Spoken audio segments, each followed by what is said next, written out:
નમસ્કાર દોસ્તો, ડોક્ટર નિહાલ પટેલ ગુજરાતીમાં તમારું સ્વાગત છે. હું ડોક્ટર નિહાલ પટેલ, પીડિયાટ્રિશિયન અને એલર્જી સ્પેશિયાલિસ્ટ છેલ્લા 20 વર્ષથી સુરત, ગુજરાતમાં પ્રેક્ટિસ કરી રહ્યો છું. દોસ્તો, આજે હું ખૂબ જ ઇન્ટરેસ્ટિંગ ટોપિક લઈને આવ્યો છું, જેની વાત કરતા લોકો શરમાતા હોય છે અને છુપાવતા હોય છે, જેનાથી ઘણીવાર આજુબાજુના લોકોને પણ તકલીફ થાય છે, જેને કાબૂમાં રાખવું પણ ખૂબ મુશ્કેલ છે અને આજુબાજુવાળા લોકો પણ તેની મજાક મસ્તી કરતા હોય છે. દોસ્તો, જ્યારે 2 થી વધારે વ્યક્તિઓ સાથે બેઠા હોય છે અને કોઈ પાદ મારે અને વાસ આવે ત્યારે બધા લોકો એકબીજાની સામે શંકાની દ્રષ્ટિએ જોતા હોય છે, પછી એકબીજાનું નામ લેતા હોય છે, એકબીજા તરફ આંગળી ચીંધતા હોય છે, પરંતુ કોઈ સ્વીકારવા જ તૈયાર નથી હોતું. પછી તેને પકડવા માટે છેલ્લે આધા પાદા કોણ પાદા, રામજી કા ઘોડા પાદા આ વાક્ય બોલીને છેલ્લે આ વાક્ય જ્યાં પૂરું થાય તેને બલીનો બકરો બનાવવામાં આવે છે અને તેના નામ પર થપ્પો લગાવવામાં આવે છે. વર્ષોથી ચાલતી આવતી આ મહાન ટેકનિકનો હજી પણ ઉપયોગ કરવામાં આવે છે અને લોકો તેની મજા લેતા હોય છે. હા દોસ્તો, તો આજે પેટમાં રહેલ ગેસની વાત કરું છું.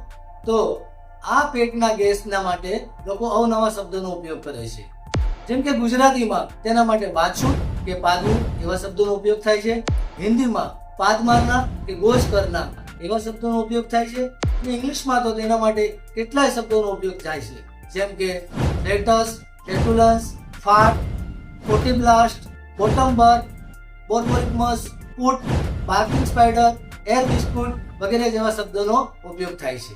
તો દોસ્તો, નાકમાંથી છીંક આવે કે મોઢામાંથી ખાંસી આવે કે ઓડકાર આવે ત્યારે લોકોને શરમ નથી આવતી.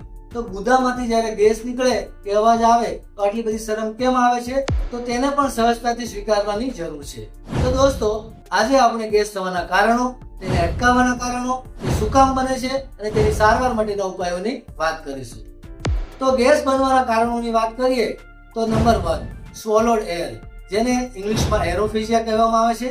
જ્યારે આપણે કંઈ પણ ખાતા હોઈએ, પીતા હોઈએ, સ્મોકિંગ કરતા હોઈએ, ચ્યુઇંગમ ચાવતા હોઈએ ત્યારે થોડી માત્રામાં હવા આપણા પાચન તંત્રમાં જતી રહે છે અને આ હવા સામાન્ય રીતે ઓક્સિજન અને નાઇટ્રોજનની બનેલી હોય છે, જેમાંથી થોડોક ભાગ ગેસના સ્વરૂપમાં નીકળે છે. Number 2, bacterial fermentation. મોટા ભાગનો ગેસ પાચન તંત્રમાં જે પણ ખોરાકનું બરાબર પાચન ન થયું હોય તેમાંથી બેક્ટેરિયા દ્વારા બને છે. તો કાર્બોહાઈડ્રેટ, ફાઈબર, ફ્રુક્ટોઝ તેમજ સોર્બિટલ નામની સુગરનું નાના આંતરડામાં બરાબર પાચન નથી થતું અને બેક્ટેરિયા દ્વારા એ જ ખોરાકમાંથી વધારે માત્રામાં ગેસ બને છે. તો આવા ખોરાકનું બેક્ટેરિયા દ્વારા વિઘટન થવાથી હાઇડ્રોજન, મિથેન અને કાર્બન ડાયોક્સાઇડ ગેસ બને છે. Number 3, chemical reaction. જઠરમાં રહેલ એસિડ અને નાના આંતરડામાં રહેલ બાયકાર્બોનેટના મિશ્રણથી carbon dioxide gas by product તરીકે બને છે. નંબર 4, ફેટ અને પ્રોટીન બ્રેકડાઉન. ક્યારેક ચરબી અને પ્રોટીનના વિઘટનથી પણ ગેસ પ્રોડક્શન થાય છે. જે લોકોને આંતરડાની બીમારી તેમજ ફૂડ ઇન્ટોલરન્સ જેવી બીમારી હોય તેને વધારે પ્રમાણમાં ગેસ બને છે. Number 5, imbalance of gut bacteria. આંતરડામાં રહેલ પાચન માટેના ગુડ બેક્ટેરિયાના ઇમ્બેલેન્સથી અમુક પ્રકારના બેક્ટેરિયાનો ઓવરગ્રોથ થાય છે અને વધુ પ્રમાણમાં ગેસ બને છે અને પેટ ફૂલેલું રહે છે. Number 6, food intolerance. લેક્ટોઝ અને ફ્રુક્ટોઝ નામની સુગરનું પાચન ન કરવાની તકલીફને લેક્ટોઝ અને ફ્રુક્ટોઝ ઇન્ટોલરન્સ નામની બીમારી કહેવામાં આવે છે. તેથી પાચન ન થયેલ સુગરમાં મોટા આંતરડામાં આથો આવવાની પ્રક્રિયા થાય છે અને તેને ફર્મેન્ટેશન કહેવામાં આવે છે અને તેમાંથી વધારે પ્રમાણમાં ગેસ બને છે. તો દોસ્તો, આ ગેસ શેનાથી બને છે એની વાત કરું તો નાઇટ્રોજન 20 થી 90%, હાઇડ્રોજન 0 થી 50%, કાર્બન ડાયોક્સાઇડ 10 થી 30%, મિથેન 0 થી 10%, ઓક્સિજન અને સલ્ફર વાળો ગેસ તેમજ મિથેન વાળા ગેસથી ખૂબ જ વધારે પ્રમાણમાં ખરાબ વાસ આવે છે. હવે કયો ખોરાક ખાવાથી વધારે પ્રમાણમાં ગેસ બને તેની વાત કરું તો નંબર 1, લેગ્યુમ્સ, બીન્સ અને લેન્ટિલ્સ. કાળી ચોળી, વાલ, મસૂર દાળ અને ચણામાં ખૂબ જ પ્રમાણમાં ફાઈબર અને સુગર હોય છે, જેનું વિઘટન થવું ખૂબ મુશ્કેલ હોય છે અને જેનાથી વધારે પ્રમાણમાં ગેસ બને છે. Number 2, cruciferous vegetables. Broccoli, flower, કોબી, કાલે અને બ્રસેલ્સ સ્પ્રાઉટ જેવી પત્તા ગોબીની શાકભાજીમાં વધારે પ્રમાણમાં ફાઈબર અને સલ્ફર હોવાથી વધારે વાસવાળો ગેસ બને છે. Number 3, dairy products. જે લોકો લેક્ટોઝ ઇન્ટોલરન્સથી પીડાતા હોય તે લોકોને દૂધ, દહીં, ચીઝ અને આઈસ્ક્રીમ ખાવાથી વધારે પ્રમાણમાં ગેસ બને છે. Number 4, whole grain. આખા ઘઉં, ઓટ અને કુસ્કી કે થૂલુમાં વધારે ફાઈબર હોવાથી વધારે પ્રમાણમાં ગેસ બને છે. Number 5, fructose rich fruits. સફરજન, પેરુ, કેરી અને તરબૂચમાં વધારે ફ્રુક્ટોઝ હોવાથી વધારે પ્રમાણમાં ગેસ બને છે. Number 6, vegetable with starch. કાંદા, લસણ, સત્તાવરી અને આર્ટિચોક નામની શાકભાજીમાં વધારે સ્ટાર્ચ હોવાથી વધારે ગેસ બને છે. Number 7, carbonated drink. Soda, sparkling water અને બિયરમાં વધારાનો ગેસ આંતરડામાં કેમિકલ રિએક્શન કરે છે અને વધારે પ્રમાણમાં ગેસ બનાવે છે. નંબર 8, ચરબીયુક્ત તળેલો ખોરાક. દોસ્તો, આવા ખોરાકનું પાચન થતા વધારે વાર લાગે છે, તેથી બેક્ટેરિયા અને ફર્મેન્ટેશન માટે વધારે સમય મળે છે અને વધારે પ્રમાણમાં ગેસ બને છે. Number 9, process food. પ્રોસેસ કરેલા ખોરાકમાં એડિટિવ, પ્રિઝર્વેટિવ, કલર એજન્ટ અને સ્વીટનર નાખેલા હોય છે, જે કેમિકલ રિએક્શનથી વધારે પ્રમાણમાં ગેસ બનાવે છે.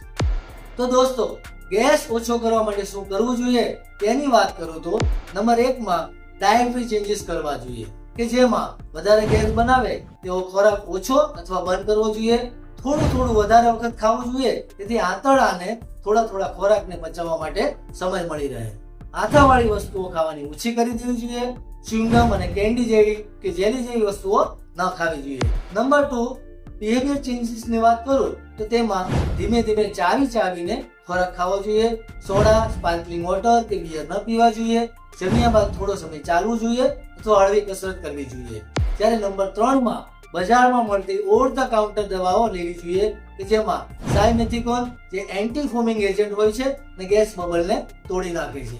એક્ટિવેટેડ ચારકોલ જે વધારાના ગેસને શોષી લે છે અને ખરાબ વાસને દબાવી દે છે.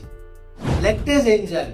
જે લોકો લેક્ટોઝ ઇન્ટોલરન્સથી પીડાતા હોય છે તેવી વ્યક્તિઓમાં લેક્ટેઝ એન્ઝાઇમ લેવાથી તેમાં રાહત મળે છે અને ઓછો ગેસ બને છે. પ્રોબાયોટિક્સ જેમાં ફાયદાકારક બેક્ટેરિયા હોય છે અને આંતરડાની તંદુરસ્તી સુધારે છે અને ગેસ ઓછો કરવામાં મદદ કરે છે. જ્યારે નંબર 4 માં મેડિકલ બીમારીઓ જેવી કે લેક્ટોઝ ઇન્ટોલરન્સ, માલએબ્સોર્પ્શન સિન્ડ્રોમ અને ઇરિટેબલ બાઉલ સિન્ડ્રોમ નામની બીમારી હોય તો જે તે ડોક્ટરનો સંપર્ક કરીને તેની સારવાર કરવાથી ઓછા પ્રમાણમાં ગેસ બનશે. નંબર 5 માં વોટર ઇન્ટેકનું પ્રમાણ અને તેના સમયમાં સુધારો કરવો જોઈએ. જમ્યાના અડધા કલાક પહેલા અને જમ્યા બાદ 30 થી 45 મિનિટ બાદ જ પાણી પીવું જોઈએ, જેનાથી જઠર અને નાના આંતરડામાં રહેલ પાચક રસો બંધ ન પડે અને પાચન સારી રીતે થાય.